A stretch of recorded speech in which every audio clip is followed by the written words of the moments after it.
মসজিদ খুব শান্তিতে চলে, এই মসজিদে ভ্রাতৃত্ব আছে, এই মসজিদে বৈষম্য নাই, প্রথম কাতারে কে বসবে, দ্বিতীয় কাতারে কে বসবে, সব জায়গায় দুনিয়া এগুলো ভাগ করা হয়, কিন্তু মসজিদে কোনো ভাগ করার বিধান নাই। ইমাম সাহেব তার হুকুম মতো ইচ্ছা মতো কিছু করতে পারে না, সব পরিচালিত হয় আল্লাহ এবং তার রাসূলের নিয়ম অনুযায়ী, কোরআনের আলোকে।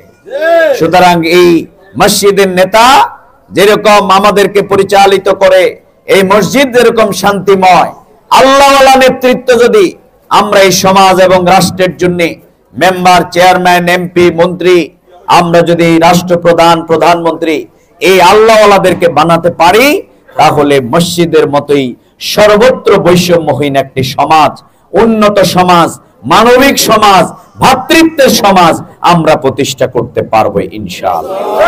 এই জন্য আল্লাহ তাআলা বলছেন যে তোমরা যদি মাইয়াশফা শাফাআতান হাসানাতান ইয়াকুল লাহু নাসিবুম মিনহা, তোমরা যদি এই কল্যাণের পথে তোমাদের সেই রায় প্রদান করো, তাহলে তাদের এই নেতৃত্বের মাধ্যমে যত ভালো কাজ হবে আল্লাহ তাআলা ওই বান্দা বান্দির আমল নামায় আল্লাহ তাআলা তার সমপরিমাণ সওয়াব লিখে দেবেন। সুবহানাল্লাহ।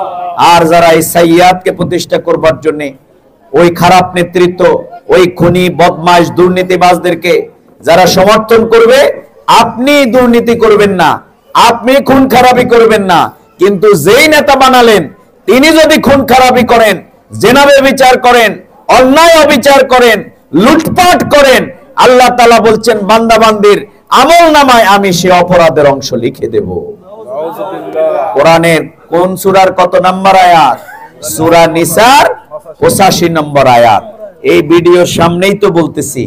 আর কালকে না পরশু আমাদের এক নেতা, তিনি দেখলাম কোরআনের আয়াত বলতেছেন রেফারেন্স দিয়া, যা বলতেছে সেগুলো সবই তাদের বিরুদ্ধে। ফতোয়া দিতে আর বলতে হুঁশিয়ার হয়ে দিতে হবে নাকি বলে? আমরা মনে করি আপনারা জামাত ইসলামের বিরোধিতা করতে গিয়ে ইসলাম বিরোধী হয়ে যাবেন না, কারণ বিগত দিনে অনেকে ইসলাম বিরোধিতা করতে গিয়ে কিন্তু বিতাড়িত হয়েছে, অনেকে কিন্তু জামাত ইসলামের বিরোধিতা করতে গিয়ে কোরআনের বিরোধিতা করে ফেলেছে। আর কেউ সেই পথ ধরুক আমরা চাই না। আপনারা বলেন আমরা নাকি জান্নাতের টিকিট বিক্রি করি, নাউজুবিল্লাহ। কোন নবীও তো জান্নাতে কে যাবে বলতে পারছে? এটা কে দায়িত্ব নিয়েছে? আল্লাহ দায়িত্ব নিয়েছে, এটা আল্লাহর জিম্মায়। কার হেদায়েত কতক্ষণ থাকবে না থাকবে, তাহলে এই অপবাদ আমাদের উপরে যারা দেন, এটা সবচেয়ে ইতিহাসের বড় অন্যায়। এই জন্য সম্মানিত মা বোনেরা, তাই আমরা আপনাদেরকে আরজ রাখতে চাই, ইসলাম প্রতিষ্ঠার জন্য যুগে যুগেই কিন্তু নারীরা ঐতিহাসিক অবদান রেখেছেন। আম্মাজান খাদিজাতুল কুবরার অবদান, আয়েশা রাদিয়াল্লাহু তাআলা আনহার অবদান। সত্য খবর।